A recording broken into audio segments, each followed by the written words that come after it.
We will start with the topic volatile oils. Volatile oils, these are the odorous principles which are present in the plant.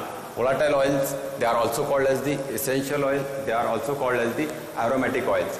As the name indicates, volatile oil means which are volatile in nature, they will evaporate when they are placed at the room temperature.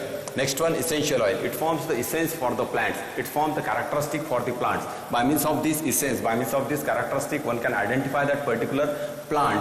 So it is also called as the essential oil. It gives a particular aroma to the plant. So it is also called as the aromatic oil. So it is one and the same thing, that is the volatile oil, aromatic oil, or the essential oils. They are obtained from the plant source. They are obtained from the flowers, they are obtained from the seeds, they are obtained from the leaf, or they are obtained from the stem. They are also obtained from the animal source also. For example, the musk, it is obtained from the animal source. Next. These volatile oils, so as we already discussed, they are the volatile in nature, they are the ethereal oils, they form the essence for the plants, and chemically they are derived from the isoterpene units, that is a C5H8, and it will increase in the chain. Gradually it will get increase in the chain, and it is called as the monosuske or the terpenes, depending upon the increase in the chain.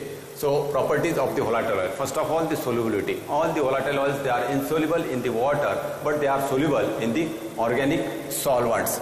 So they are soluble in the organic solvents such as the alcohol, ether, and the other lipid solvents, and they are insoluble in water. Next one, density.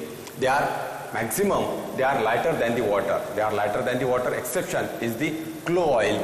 All the oils, otherwise they will float. This density, it is essential during the extraction of the volatile oil. Odor, it is the characteristic depending upon that particular plant. It will give its essence, odor. Refractive index, it is the high, and most of them are optically active. Refractive index is essential for knowing either the volatile oil, it is a synthetic one or it is a natural one. It can be determined by determination of this refractive index. Then the secreted in the plants. Maximum volatile oils, they are present in the plants, and the plants, they are secreted in the ducts which are present in the plants, in the schistogenous or the lysogenous glands which are present in the plants, or they are also present in the trichomes. Commonly found families of the volatile oils, they are the Labiaceae, Rutaceae, Piperaceae, Zingiberaceae, then Umbelliferae, Myrtaceae, and Lauraceae.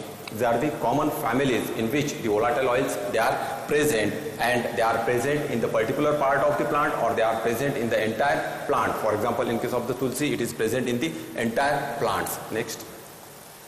So extraction of the volatile oil. So there are the different methods for the extraction of the volatile oil. First one method, which is a common method which is used for the extraction of the volatile oil, that is the hydrodistillation method. Next one is the enfourage method. Third one is the equally method, and last one, that is the solvent method. Hydrodistillation method, it is a water distillation method. When only water is used for the extraction of the volatile oil, it is the hydrodistillation or the water distillation method. Name, it is a combination of the water and the steam.